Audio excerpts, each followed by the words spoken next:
Seja bem-vindo ao Preveste UEA. Eu sou o professor Rafael Oliveira, sexo masculino, 40 anos, branco, cabelo castanho claro e olhos verdes. Tenho estatura mediana, estou trajando uma calça jeans e uma camiseta preta, branca e amarela. O ambiente da nossa aula é um estúdio de televisão e usarei uma tela interativa para fazer anotações. Vamos comigo? No nosso encontro de hoje, nós vamos revisar várias temáticas importantes para você que vai fazer a prova da Universidade do Estado do Amazonas. Vamos falar a respeito de luta e resistência dos negros no Brasil, demarcação de terras indígenas, movimentos sociais, crise de 1929, lutas abolicionistas e muito mais. Nossa primeira questão diz o seguinte, é uma questão da UEA do ano de 2024, fresquinha, acabou de sair do forno para você, hein? Diz o seguinte, em 2014, a roda de capoeira foi reconhecida pela Organização das Nações Unidas para a Educação, a Ciência e a Cultura, UNESCO, como Patrimônio Cultural da Humanidade. Com o título, a capoeira se tornou a quinta manifestação cultural brasileira reconhecida pela UNESCO. Em 1937, no governo de Getúlio Vargas, a capoeira foi reconhecida como esporte nacional. Em 2008, a capoeira foi tombada pelo Instituto do Patrimônio Histórico e Artístico Nacional, IPHAN. Hoje, essa manifestação cultural conquistou o mundo.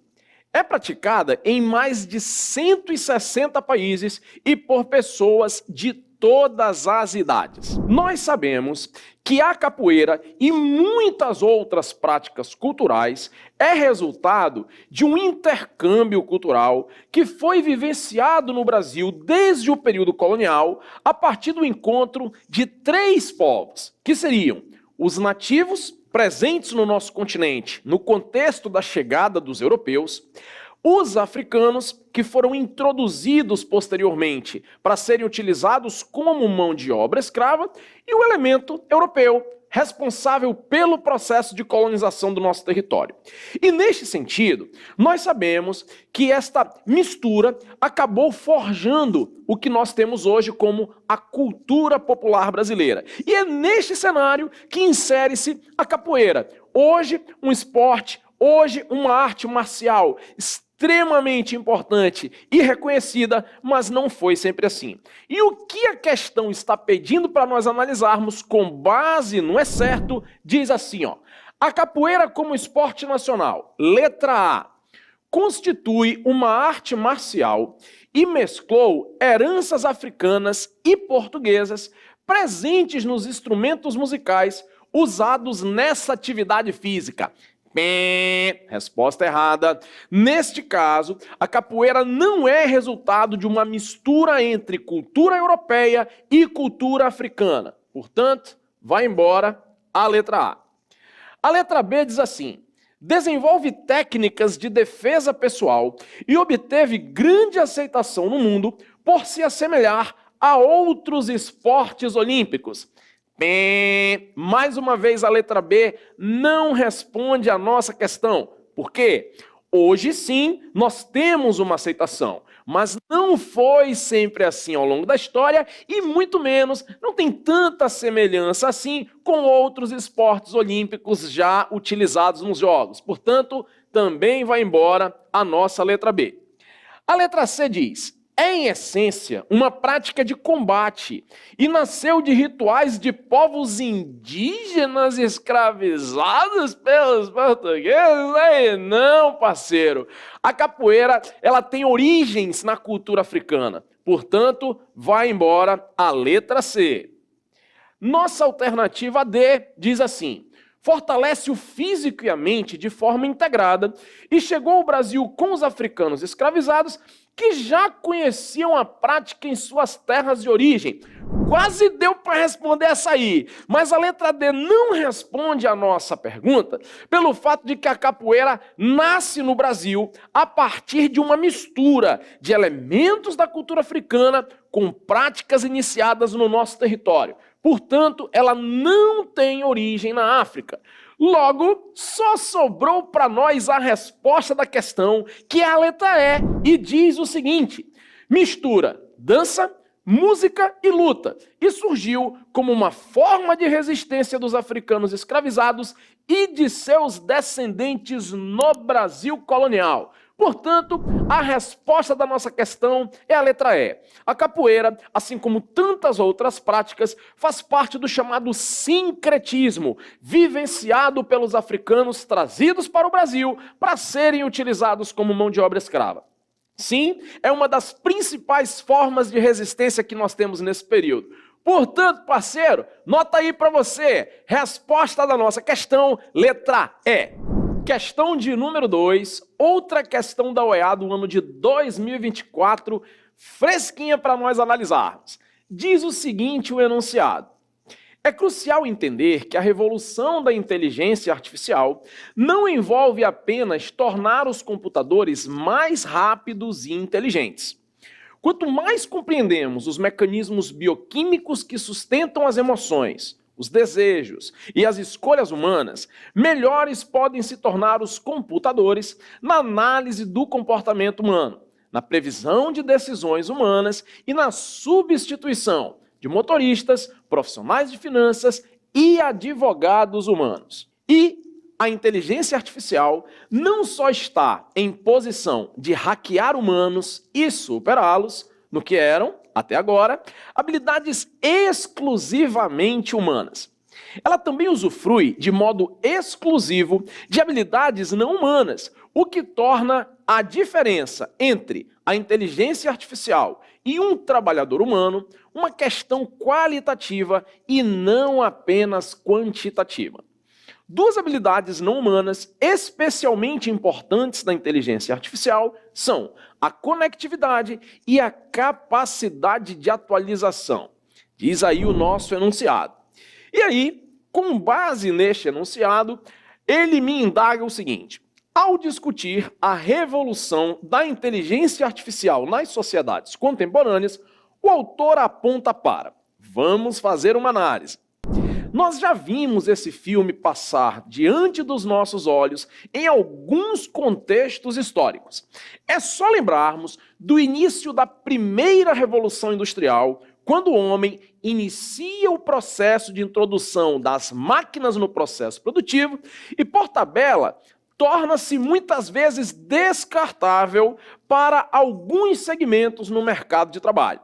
Então, esta preocupação da substituição do homem pela máquina, e hoje, num tema mais contemporâneo, mais atual, pela inteligência artificial, não é uma temática, não é uma problemática dos dias de hoje. Já é algo que está presente na nossa sociedade desde a segunda metade do século XVIII. E por aí lá se vão aproximadamente 300 anos. Não é assim que funciona? Então veja, a discussão trazida pela questão é: de que maneira será possível introduzir essa inteligência artificial sem fazer com que o ser humano torne-se obsoleto ou descartável? E essa é uma preocupação que, com certeza, as futuras gerações terão que ter e lidar com ela. Faz sentido para você? É exatamente o que o texto está trazendo para nós fazermos uma análise. Então, diante desta situação, ele me questiona: ao discutir a revolução da inteligência artificial nas sociedades contemporâneas, o autor aponta para, diz assim a letra A, incapacidade de as máquinas desenvolverem habilidades cognitivas.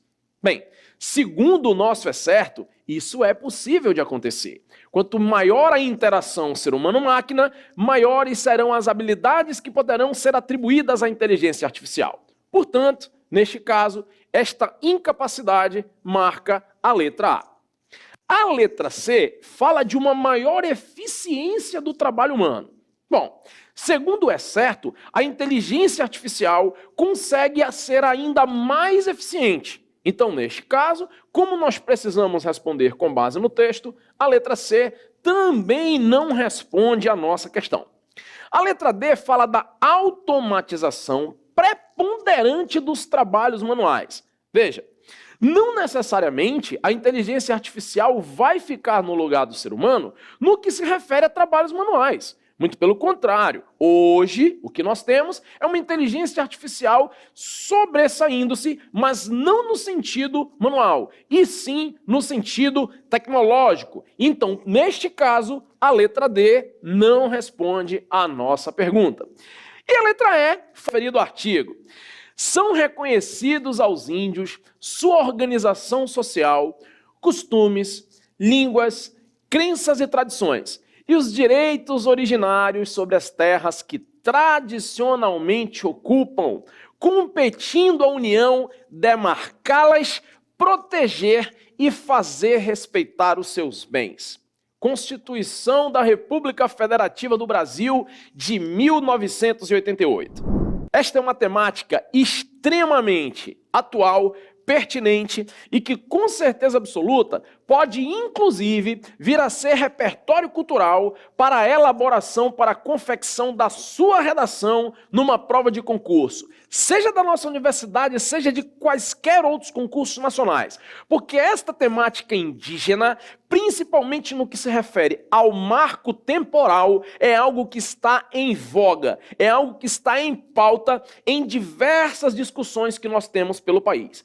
E com base nesse acerto que compõe a nossa Constituição Federal, ele nos questiona a respeito do seguinte: o artigo 231 da Constituição Federal de 1988 associa.